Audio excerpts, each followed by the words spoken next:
అఖిలాండ కోటి బ్రహ్మాండ నాయకుడు తిరుమల శ్రీనివాసుడు. తిరుమల క్షేత్రం నిత్య కళ్యాణ పచ్చతోరణం. ప్రతిరోజు ఉత్సవాలు జరుగుతాయి. కానీ సంవత్సరంలో ఒక్కసారి జరిగే బ్రహ్మోత్సవాలకు చాలా ప్రత్యేకత ఉంది. సెప్టెంబర్ 24 నుండి అక్టోబర్ 2 వరకు 9 రోజుల పాటు జరిగే బ్రహ్మోత్సవాల్లో ప్రతిరోజు ఉదయం రాత్రి 2 వాహనాలలో భక్తులకు దర్శనమిస్తారు స్వామివారు. ఈ బ్రహ్మోత్సవాలను తిలకించడానికి దేశ విదేశాల నుండి భక్తులు వస్తారు. భక్తులను దృష్టిలో ఉంచుకొని టీటీడీ ప్రత్యేక ఏర్పాట్లు చేస్తోంది.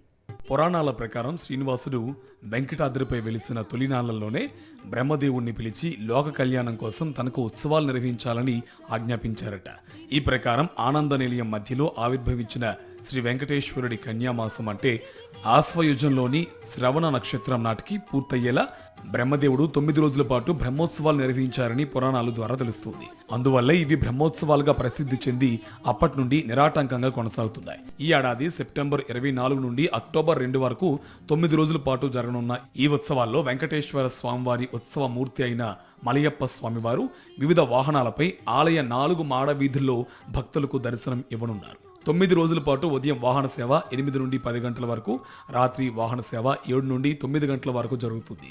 గరుడ వాహన సేవ సాయంత్రం 6:30 నుండి అర్ధరాత్రి 1 గంట వరకు జరుగుతుంది. సెప్టెంబర్ 23న రాత్రి 7 నుంచి 8 గంటల వరకు శాస్త్రోక్తంగా అంకురార్పణం జరగనుంది. వైఖానస ఆగమంలోని క్రతువుల్లో అంకురార్పణం లేదా బీజవాపనం అత్యంత ముఖ్యమైనది. ఏదైనా ఉత్సవం నిర్వహించే ముందు అది విజయవంతం కావాలని కోరుతూ స్వామివారిని ప్రార్థించేందుకు అంకురార్పణం నిర్వహిస్తారు. సెప్టెంబర్ 24న సాయంత్రం 5:45 నుండి 6:15 మధ్య మీన లగ్నంలో శాస్త్రోక్తంగా ధ్వజారోహణం నిర్వహిస్తారు. ఈ కార్యక్రమం ద్వారా సకల దేవతలను, అష్టదిక్పాలకులను బ్రహ్మోత్సవాలకు ఆహ్వానిస్తారు. ధ్వజారోహణం అనంతరం ప్రభుత్వం తరపున సీఎం పట్టు వస్త్రాలు సమర్పిస్తారు. బ్రహ్మోత్సవాల మొదటి రోజు అంటే సెప్టెంబర్ 24న రాత్రి శ్రీదేవి భూదేవి సమేత మలయప్ప స్వామివారు పెద్ద శేషవాహనం తిరుమాడ వీధుల్లో భక్తులను అనుగ్రహిస్తారు.